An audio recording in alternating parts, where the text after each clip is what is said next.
Hello everyone, my name is Carlo. I'm one of the contributors at Cartesi. So today we're going to talk about billions of reasons to use Cartesi, and I'm going to explain why this title later on. So this is a quick overview of what we're covering today.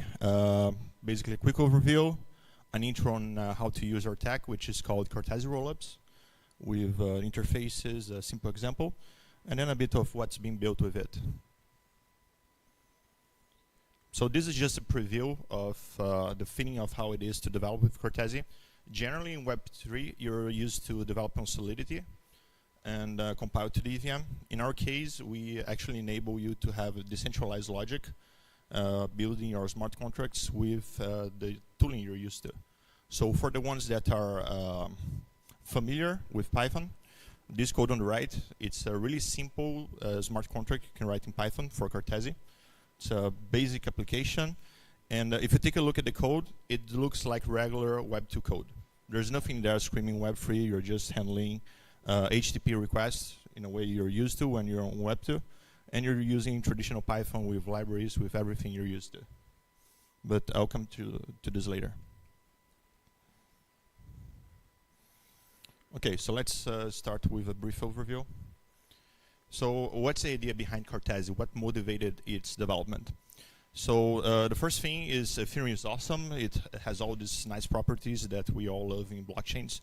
So you don't have a centralized entity that can tell you what's going on, decide what's happening. You have all this decentralization, multiple parties that work on a consensus protocol together to settle what's reality.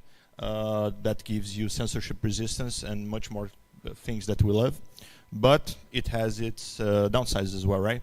So since everything on Ethereum is secured by having these thousands of nodes replicating every single thing that's happening in the network and reach consensus already, it's basically slow. You have to wait for consensus.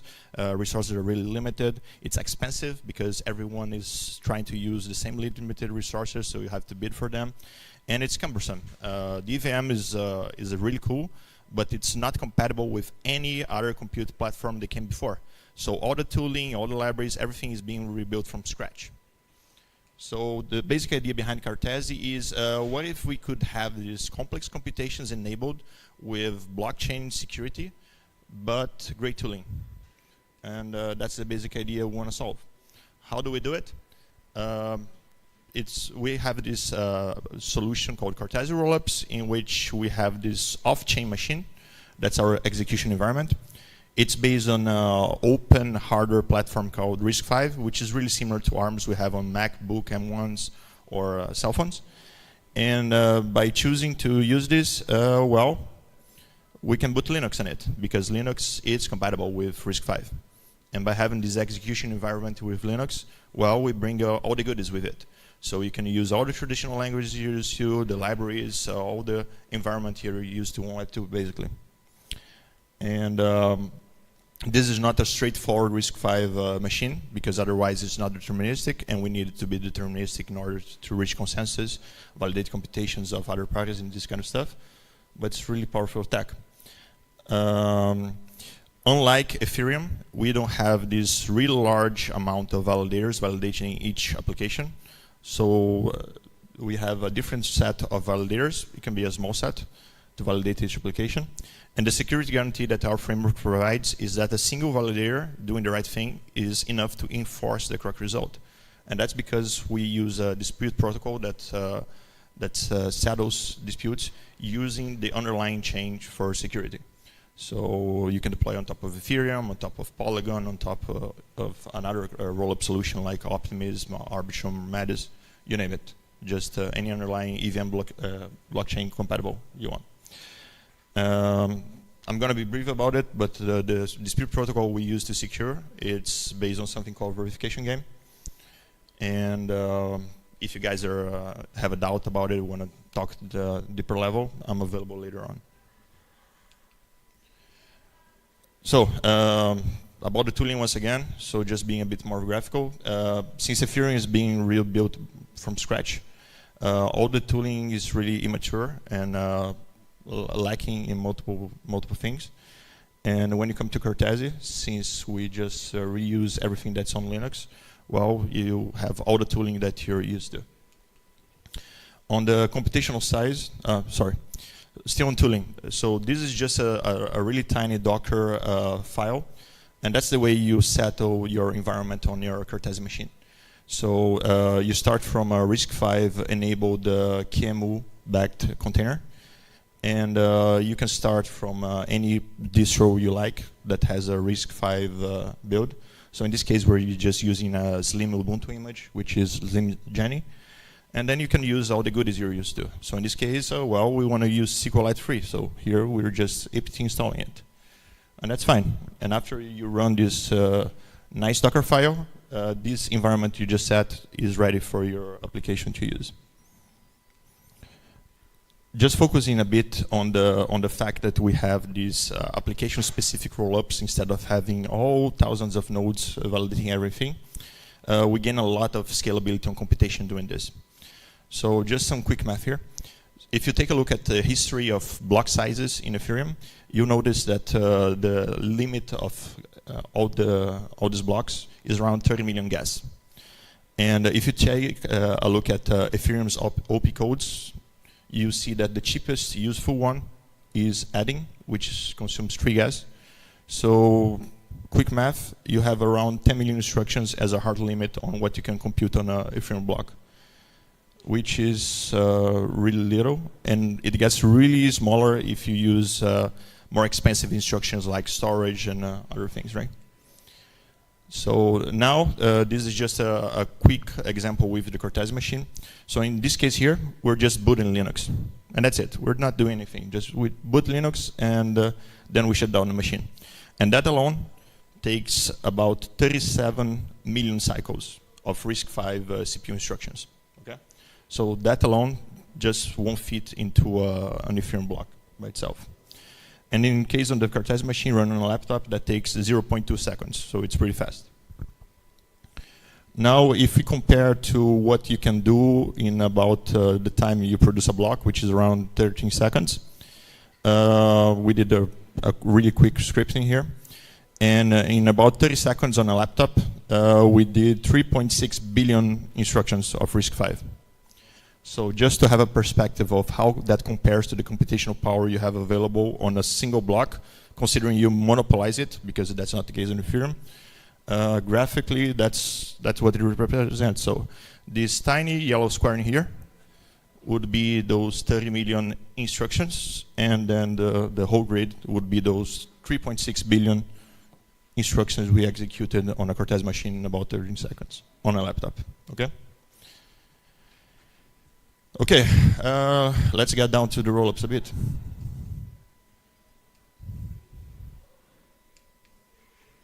So the overview of the API, it's a bit more similar to what you would have on a Web2 application.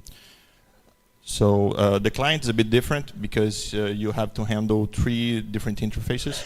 So you can use whatever tech you want on the front end. So generally, you're going to use something that uses HTML, CSS, and JavaScript, a framework like React, Angular, Vue, you name it. And then to connect on your backend, to talk to the framework, you have 3 different interfaces.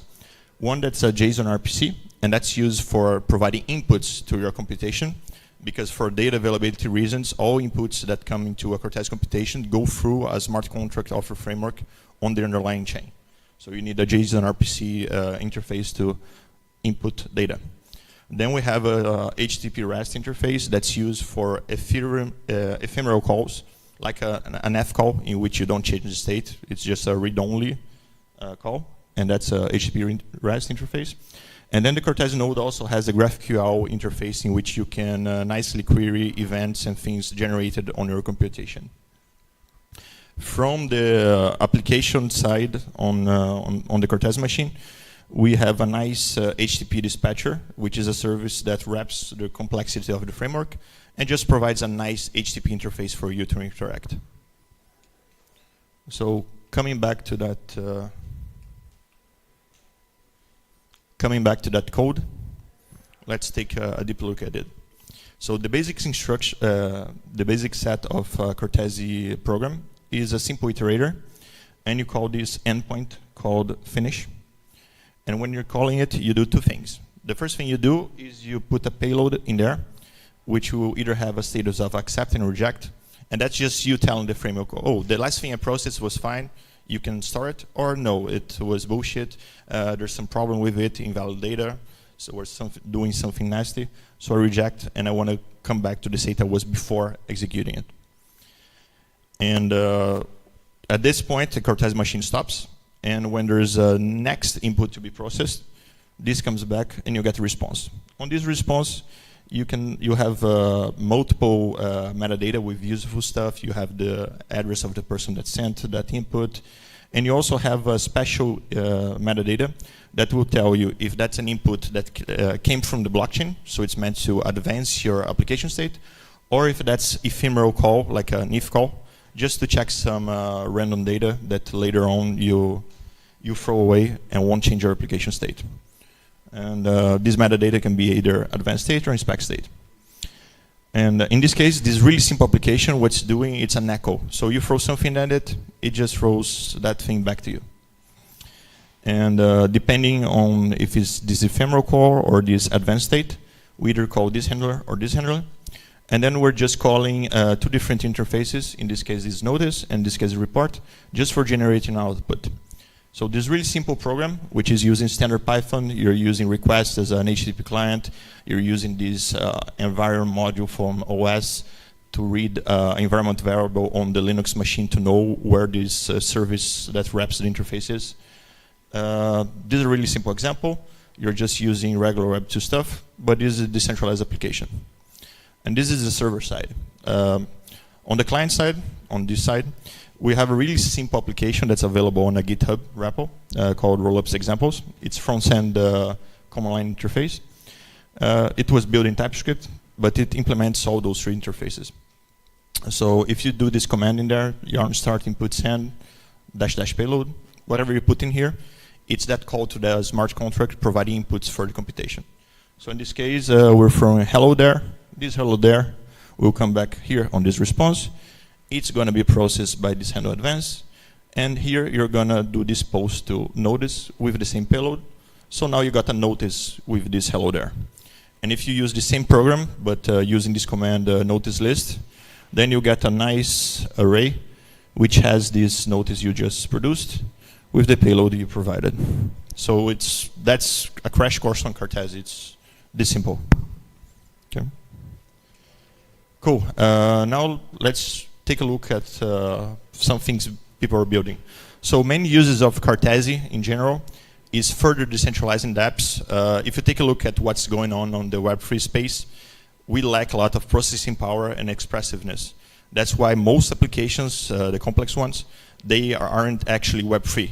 They have a part of it, generally NFT management or something that on-chain, and most of the logic is actually centralized on the server. Like take a game like X Infinity, for instance. It's a really cool game, but it's a centralized one. The only part that's on-chain is owning some certificate of something. That's something that's a monster, is actually represented on the server behind closed doors. You can nerf it, you can do whatever you want. You can tamper with the logic, no one will know. It's on a server, it's centralized. So that's the kind of thing you could decentralize further with Cartesi. You can express more complex logic because, well, you have all the expressiveness of libraries and languages that have been around for decades. You can leverage traditional software stacks, so that's good for onboarding Web3 to Web3 traditional Web2 developers. Most people here that learn Solidity, I think can agree with me that's a pretty steep curve. So let's go.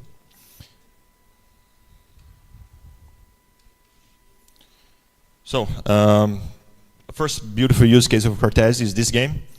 It's called Dazzle. It's developed by these guys in Taiwan.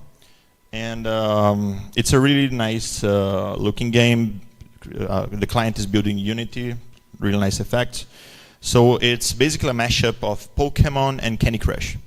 So you got your team with 3 characters, the other player has another team. And when you try to attack the other guy, the move is powered by a combo you do on this shared Candy Crush-like puzzle. So just like X Infinity, if you try to do this with Solidity, just Ethereum, traditional tooling, you probably need to put all this game logic behind a server on closed curtains. And with our tech, you can actually build it in a decentralized, transparent fashion. So this game is built in Rust, and all the game logic runs inside the Cartesi machine. So every single game, you can just check that no one tampered with it. You can reproduce the computation. If someone tried to tamper with it, mess up with a random number, whatever, you can just prove and enforce the correct result. So that's really, really cool. This one is a really interesting use case. So not sure how many of you know of a lending protocol on Solana called Mango, but it had a pretty serious hack. And the problem was that Mango has a simple logic and can only use an oracle for prices to check if they can or cannot loan some money. And the thing is, this guy, he found out an asset that Mango accepted that had terrible liquidity. So he just got something like, I don't know, $3 or $5 million, purchase it. If you purchase a lot of a low liquidity asset, the price skyrockets. Then he goes to Mango and says something like, hey, give me 100 million stable coins.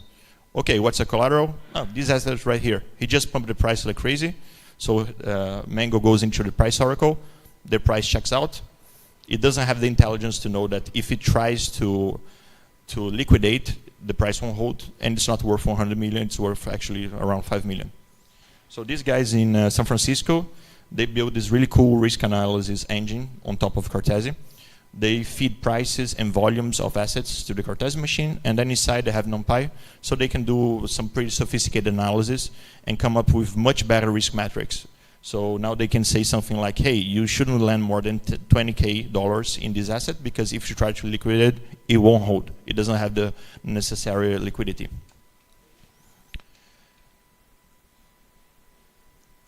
This one is more for people into AI or machine learning and image processing.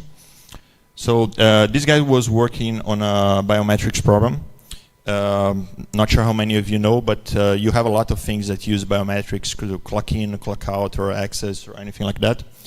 And sometimes people tamper with the systems using a silicon finger, a photocopy of a finger, or something like that. So this program is meant to handle these situations. So in some places, people just put someone watching people clock in and clock out to make sure it's a real fingerprint. They're not clocking in for someone else with a silicon fingerprint or something like that. But there's a problem. And in general, in these situations, the party that's watching people clock in and clock out start asking for bribes. So you pay the bribe, you're there. You didn't pay the bribe, yeah, you put a silicon finger in there, you're not there, even if you're there. So it's a typical situation in which Web3 can help, because all parties are trying to cheat, and you want the system to actually work. So what this guy does is he has this Cartesi machine program in which a first part is done in C and OpenCV. So he uses OpenCV to parse these fingerprint images and describe into an array of features. And then he feeds this into a second program in Python in which he has this model trained to classify if a fingerprint was spoofed or not. Okay. Next one, this is a bit different. So this is a chess game from a guy from the community, but it's not a regular one. So chess has this plague that if you try to play on chess.com or other system, there's a very high probability that the other guy is just reproducing your moves on a computer program, and is using the computer moves against you. So everybody's cheating, just reproducing some computer move. So this guy said, okay, so let's change the game. We want computers to play it, cool. So now he made this chess game in which you can play as a human, but it's actually featuring you training a bot to play for you. So you basically have this bot, you train it, you change its parameters, you do whatever you want to win the championship. And these championships happen inside a Cartesi machine. So if someone tries to tamper with a game, say that they won or anything like that, you can always reproduce a computation, and you can challenge it in case someone is making a false claim about who's got it. This one is a bit different use case. These guys are from India. So in there they have a pretty deep problem with car insurance. So when they actually need to use the insurance and they file a claim, sometimes they're denied, and there's no transparency in this process. They just claim, yeah, you're a bad driver, I'm not going to pay. And if you want to dispute it, you have to go to the justice. So that's pretty bad. So what these guys are doing is a decentralized protocol for this situation. Instead of just claiming something and having a response like, yeah, you're a bad driver, I'm not going to pay, they have the OBD2 data from your car on-chain. So most cards today have this port in which you can extract data from acceleration, brake, and all sorts of stuff from the computer. And inside the Cartesi machine, they have a model that processes the data and come up with a metric. You're a good driver or you're a bad driver because you rush too much, you brake too drastically, all this sort of stuff. So if your insurance is expensive or not, if you're denied or not, it's not because of some closed door analysis. It's because the data is in there, the model is in there. If you don't agree with it, you can reproduce the computation, come up with the same metric. If someone tamper with the metric, you can prove and you can force the correct result. So it's a really cool, cool thing. And I think, okay. This is another one with games and AI. So this one is a bit different. So what these guys did is they got this retro emulator for fighting games like Street Fighter, this kind of thing. They use this Go emulator called zkEVM. They made a Python program that wraps it. And they make a fight between random characters. It's pretty fun, actually. So you have Pichu, you have Kung Fu guy, you got the pizza delivery guy, all sorts of stuff. And before a fight happens, you have a wager system. You can say, I think Pichu is going to win and put my money in him, stuff like this. Then you have the whole fight simulation happening inside the Cartesi machine, and you render some cool old school style render of the fight to watch, and then it pays out the guys that bet on the winner. So that's pretty different.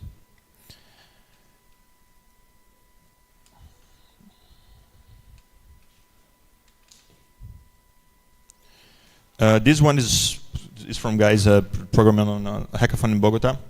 So NFTs have the problem that the NFT is not the content itself, it's just a certificate of what you own, right? Generally pointing to somewhere else. And you can tamper with an NFT. You can make an art and then you can just throw someone and replace the art for a blank canvas or whatever you want.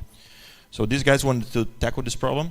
And what they did is there's this algorithm called Mandelbrot that produces fractal images that are pretty beautiful. So this one is an example of those. And these guys, they implemented this algorithm for Mandelbrot fractals in Rust. And it's running inside the Cartesi machine. So they generate a procedural art inside the Cartesi machine and an NFT collection that you can actually prove that the art that you have is the correct one. So if there's no centralized part in which, yeah, this NFT is about this image on Amazon and swap it or anything like that, that NFT is provable, and if someone tries to tamper with it or anything, you can just show the Cartesi computation and show that that's the actual art of it. A more traditional application, this is a parking app. So this is just to add transparency on something that's universal, which is you park your car, you pay for it, and then you might receive a fine or something because the officer thinks you're out of time or anything like that. Disputing this it's a nightmare, especially if you're a tourist or something you're not used to the country laws. So this is an application that was built pretty fast by some guys in Poland.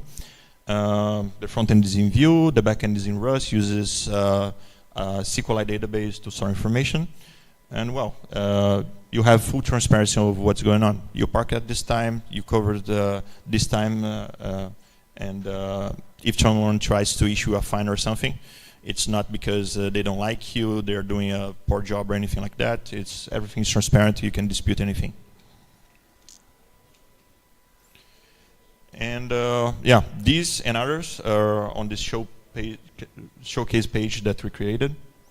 There's a QR code in there if you guys want to check it out. So there are multiple ideas. There are these ones I presented and other games, carbon credit stuff, other machine learning things. So there's a great variety in there. And yeah, so as most of you know, I think, we have this If Lisbon hackathon that's happening on the weekend. So we have a track in there. For the ones that are hacking, we got it divided into a first prize winner, which is pretty large, I guess. It's 7K USD. And then we have a share pool of $1,000 to 3 teams. So if you guys plan on hacking, you want to discuss your idea or anything like that, we'll be around. You're encouraged to talk to us. And yeah, one more thing.